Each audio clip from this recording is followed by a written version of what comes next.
Oi, turma, do livro Francisco de Assis, João Nunes Maia e o Espírito Milanês, no capítulo 24, do Oriente ao Infinito. Na 14ª parte, quando o Pai Francisco chegou do Oriente, encontrou muitos dos seus discípulos morando em um velho castelo, uma grande mansão de confortáveis salas. Apressaram-se em dizer-lhe da alegria de que estavam tomados por terem onde colocar muitos enfermos e os estropiados dos caminhos. Francisco abraçou a todos com ternura e saudades e falou-lhes entristecido: Caros irmãos, não foi isso que a nossa mãe pobreza nos ensinou. Desta maneira estamos pregando uma coisa e vivendo outra diferente da renúncia. Se é para o conforto dos que sofrem, é muito bem empregado esse castelo. Mas a verdade nos diz que isso se torna outro objetivo e começa a mudar os rumos da nossa instituição. De pompas já vive o clero romano, que modificou as estruturas do serviço evangélico para salientar o bem-estar humano e político. Ficarei triste se permanecerdes aí. Que Deus vos abençoe sempre. E retirou-se dali. Os frades procuraram o cardeal para que este convencesse Francisco a aceitar aquela grande dádiva, que poderia ser muito útil aos enfermos e à comunidade franciscana. O cardeal assim o fez e Francisco aqueceu que os frades ficassem, mas nunca entrou em tal mansão. Foi o que levou os frades a abandonarem a ideia de nela permanecer. E os poucos enfermos que ali estavam recolhidos sentiram-se livres ao saírem com os companheiros de Francisco e foram todos curados por brandos ventos que no momento sopravam em suas direções. Francisco sorriu ao saber do fato, agradecendo a Jesus pelo beijo divino do ar. Francisco de Assis subiu ao monte Alverne. Para ele, a morada excelente era a mesma natureza. Os seus dons se dilatavam de maneira divina, ouvindo e entendendo as vozes em muitas dimensões. Seus discípulos já eram muitos e espalhavam-se por muitos países pregando e vivendo o Evangelho de nosso Senhor Jesus Cristo. Pai Francisco não precisava estar junto deles para falar-lhes. O que convinha chegava a todos no mesmo instante, pelos fios invisíveis de seu pensamento. As ondas mentais não falham, nem são interceptadas quando se trata de mente, qual a de Francisco no serviço do bem e da caridade. Frei Leão foi testemunha de muitos fenômenos ocorridos com Pai Francisco, muitos dos quais foram descritos por ele, que assistiu várias vezes à elevação do poverelo ao espaço em estado de êxtase, a conversa com chamas de luz, qual aconteceu com o legislador hebreu. No fim de sua vida missionária, Francisco estava muito doente, principalmente dos olhos. A enfermidade cada vez mais apagava sua visão, era indispensável um tratamento urgente, de que ele se esquecera. Entretanto, um dos seus companheiros fê-lo lembrar, buscando um terapeuta renomado, e esse diagnosticou doença progressiva que exigia imediata cauterização. Francisco não se opôs, porquanto pediria ao fogo que tivesse piedade dele. E foi o que fez no momento da operação. Francisco pediu licença a todos que ali se agrupavam, orando por ele, desceu os joelhos ao chão e pediu com simplicidade: Irmão Fogo, peço-te em nome de Deus e de Jesus Cristo para que não me queimes com toda a tua pujança, que reduz todos os corpos. Peço-te caridade para comigo neste instante em que preciso de auxílio da tua ajuda. Não me queimes o tanto quanto eu tenho a impressão. Sei que por onde passa somente ficam cinzas e que tudo se reduz a pó. Peço-te um pouco de brandura em se tratando de meus olhos. Ainda preciso deles para ver as belezas do nosso Pai Celestial e entender melhor as leis do Senhor de todas as coisas. Compadece-te de mim, irmão Fogo, compadece-te de mim, e peço a Deus que te abençoe sempre. Francisco, com toda a confiança e ternura, abriu os olhos, e o médico, já com o ferro incandescente na mão, cauterizou-lhe o olho. E mesmo com os olhos entregues ao fogo, notou pequenas criaturas desprendendo-se da brasa viva, como que abrandando-lhe a temperatura. Deslizavam nos caminhos feitos pela luz como se estivessem montados em fios do fogo e festejavam sua pequena testa com os carinhos peculiares ao seu reino, onde o fogo é o seu ambiente maior. O santo de Assis cada vez mais notava a vida pululando em tudo que existia. Alguns seres alados que manejavam com as ondas dos ventos chegavam em seu auxílio, confortando-o com um sopro purificador. Vários espíritos ali se postavam, transmitindo-lhe energias novas para que suportasse as condições impostas pela própria lei.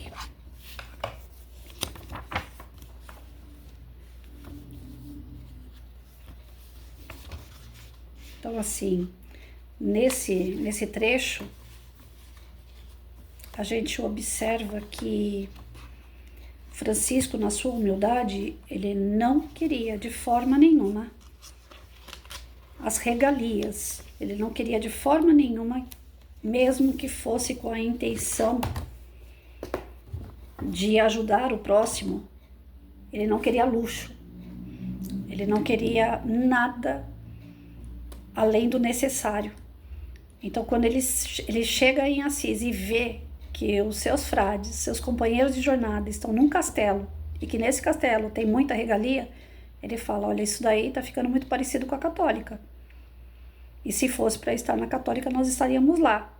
O nosso propósito é outro, é humildade, é viver com o básico, é viver com o necessário. Então, aqui eu não entro mais se vocês continuarem nessa. Tanto é que o frade foi pedir para a igreja intervir, conversar com Francisco, mostrar que aquilo ali não era um trabalho igual da católica e que era necessário pelos doentes que estavam ali, e de nada adiantou, né? Francisco, ele tinha a mente dele voltada para Cristo, não era voltada para os homens. Tudo que ele fazia era de acordo com a vontade de Jesus. Ele tinha ligação direta com Cristo. Então, tudo que fugia dessa nova igreja que Jesus quer que Francisco levante, ele picava a mula, né? Ele não se envolvia. Aí os frades, vendo que ele não voltava lá, que não queria contato, desistiram da ideia também. Afinal de contas, é o mais sensato, né? Já que eles estão seguindo Francisco, tem que seguir de acordo com as ideias e os ideais de Francisco. E quanto à sua cirurgia, a gente tem uma esperança, né? Quando nós somos espíritas, ou mesmo não sendo, a gente procura médico, a gente faz exame, a gente faz tratamento, e quando nada está dando resultado, aí a gente procura o centro espírita para poder trabalhar a questão espiritual, né? Geralmente é essa ordem. Não é que nós estamos errados, mas geralmente nós vamos buscar o paliativo da causa. A causa das doenças é espiritual. Todas doenças, todas. Uma dor de cabeça que você tiver é espiritual. Ah, mas isso significa que eu tenho um obsessor? Não, o teu obsessor maior é você mesmo. É você que luta contra o teu corpo. É você que fica com a mente poluída, pensando coisas pornográficas, coisas de vício, de maldade, de inveja, de ignorância, de orgulho e egoísmo. É você que cria o mal em você, não é o próximo. O próximo é como se ele viesse arrebatar, né? Você constrói toda a sua calça, você tem um modelo na sua cabeça, você tem a máquina, né, de costura, você vai costurando toda a sua calça. O obsessor externo, ele é a barra da calça, ele só vem dar um acabamento. Porque tudo que foi feito desde o princípio foi através de você. Aí quando a gente procura o médico porque está com dor, na verdade a gente não tratou a causa. Então, Patrícia, vamos dispensar o médico e vamos só para o centro espírita? Claro que não. A partir do momento que você começa a sentir algo estranho no teu corpo, já significa sinais que você precisa tratar o seu espírito. Vai tratar seu espírito e vai procurar um médico, lógico. Vai fazer exame, vai fazer tratamento físico, porque se tá dando já resultado no teu corpo, é porque tem que correr. Quando já tá sentindo no corpo, é porque tem que correr. Pode ser uma gripezinha, mas tem que correr. Tudo acontece no desequilíbrio emocional, já começa por ali. Os nossos pensamentos, sentimentos desequilibrados. Começa por ali. Então, tratamento psicológico, terapia, tratamento paralelos que tem hoje, acupuntura, ventosa, tem tratamentos com relaxamento, todos os tratamentos são muito bem-vindos, todos. Só que tudo isso é externo. Na verdade, é o seu interno que tem que ser trabalhado. Se tem o físico um problema, é porque o interno está mal resolvido. Caramba, Patrícia, mas o Francisco de Assis tinha um problema interno para ser resolvido? Gente, como que foi o começo da história do Francisco? Apesar dele ter sido João Evangelista, que já era um espírito bem desenvolvido na era de Jesus, ele estava começando a sucumbir nessa história de Francisco de Assis. E quantas outras histórias e passagens ele teve que ele também falhou em alguma coisa? É um espírito em desenvolvimento. Não é um espírito puro, não é um espírito totalmente desenvolvido. Então, enquanto a gente não se desenvolver moralmente totalmente, nós vamos ter os altos e baixos, algum pensamentozinho aqui, uma fala errada ali. Né? Por que eu relutei tanto para vir fazer esse tipo de estudo? Porque eu morro de medo de falar alguma bobagem, a pessoa escutar aquilo, tomar por verdade e seguir. Por isso que eu falo, não, é estudo, não me sigam. Né? Eu estou aprendendo tanto quanto vocês. Eu fui participar de uma roda de conversa essa semana, falaram assim, a palestra hoje é da Patrícia. Eu falei, não estou fazendo palestra não, gente. O próprio nome do trabalho de vocês é roda de conversa. Eu coloco aquilo que eu estudei, que eu li, que eu aprendi alguma coisa, mas que eu nem pratico ainda. Eu só estudei. Eu vou falar como papagaio aquilo que eu estudei e que eu pretendo colocar em prática de acordo com o meu estudo. E vocês vão colocando os seus pontos de vista também. É roda de conversa, é troca de informação, é troca de vivência. Eu não tô aqui para falar nada assim, do tipo, o que eu falar é lei, é para seguir. Deus me livre de ter essa responsabilidade. Tanto é que eu relutei muito para poder fazer esse tipo de trabalho, porque eu tenho muito medo da pessoa falar assim, a Patrícia falou aquilo, eu vou fazer aquilo. Não, não é para fazer aquilo que eu falo, é para pensar sobre aquilo que eu falo. E o teu discernimento, a tua vontade, a tua boa vontade, né, o seu caráter, a sua personalidade, somado às suas experiências, vai para o seu livre-arbítrio e você escolhe. Eu não estou aqui para escolher nada por ninguém. Deus me livre. Porque a gente se enrola pelo que fala, a gente se enrola pelo que pensa. Imagina o tamanho da responsabilidade, de repente eu falo alguma coisa aqui, tá errado, a pessoa segue, aí depois quando chegar no plano espiritual, você falou isso para mim, lembra na passagem dos mensageiros, o espírita que fica falando que vai resolver o problema de todo mundo, que a pessoa tem futuro, que a pessoa é isso, que a pessoa é aquilo, aí como empresário, quer só dar um dinheirinho para o centro espírita, que o centro espírita vai ajudar ele a progredir e tal, aí quando o cara chega no plano espiritual, lá vem os empresários que falidos cobrar. Fala, escuta, você não falou que se a gente desse dinheiro, se a gente ajudasse você ia ajudar a gente ia fazer sucesso? Nós falimos, cara. Agora nós vamos te matar. Ele falou, então mata, porque nós já estamos tudo morto mesmo. Então lá nos mensageiros virou piada, né? Uma coisa séria virou piada, a gente dá risada. Né? Como é que vai matar um morto? Não mata. Só que a perseguição desses espíritos que se tornam obsessores, sabe Deus por quanto tempo? Porque até fazer as pazes, dar dedinho, tirar, né, o nozinho do dedinho, isso aí custa muito, porque o espírito é muito ignorante, muito orgulhoso, nós não perdoamos fácil. Então, assim, a gente coloca sempre o ponto de vista do que entende, mas não se torna o meu entendimento que seja o entendimento do próximo, de jeito nenhum. O alerta que Francisco coloca para nós temos problemas espirituais que vêm para a carne e temos que tratar ambos, tanto é que no momento que ele estava fazendo a cirurgia, ele não pensava no médico, ele pensava na natureza, ele pensava na sua essência, ele pedia licença para o fogo, ele pedia licença para ser tratado pelo espírito e não pela carne. Ser tratado pelo fogo significa ser tratado pelo espírito e não ser tratado na carne. A carne seria a consequência da vontade do espírito, da vontade de Deus. E quando a gente vai fazer uma cirurgia, quando a gente vai fazer um tratamento físico, geralmente a gente só fica pensando no médico, no remédio, no restabelecimento, como é que vai ser quando eu voltar para casa. A gente pensa na parte material, mas a gente não associa essa cirurgia a uma cirurgia espiritual. As pessoas acham que cirurgia espiritual é só dentro da casa espírita. Não, naquele momento de cura, naquele momento de tratamento físico, também pode haver a cura espiritual. Basta você sintonizar com os espíritos. Você está circundado com amigos espirituais. Você tem Jesus a seu dispor. Você tem Maria, você tem Francisco de Assis, você tem uma série de espíritos superiores que você pode na hora conclamar, pedir, pelo amor de Deus, aparece aqui e me ajuda. E eles vêm, Outro dia eu estava fazendo o evangelho, aí eu pensei cá com meus botões, porque eu fiz tanto tempo, né? O evangelho pedindo para Maria, para amolecer o coração do meu filho, para trazer ele de volta, para que a gente possa ter um mínimo de conversa, para que a gente possa ter as pazes que a gente não estava tendo. Ele não queria falar comigo de jeito nenhum. E durante o evangelho sempre eu falando, Maria, interceda por mim, interceda por ele, nos ajude. E aí isso foi abrandando. Aconteceu, meu filho me procurou, a gente restabeleceu um certo vínculo, né? Mesmo que distante, mas um certo vínculo. Aí no último evangelho eu ainda falei, Maria, te perturbei tanto, pedindo para você trazer meu filho de volta, para você cuidar dele para mim, já que eu não tô lá, né?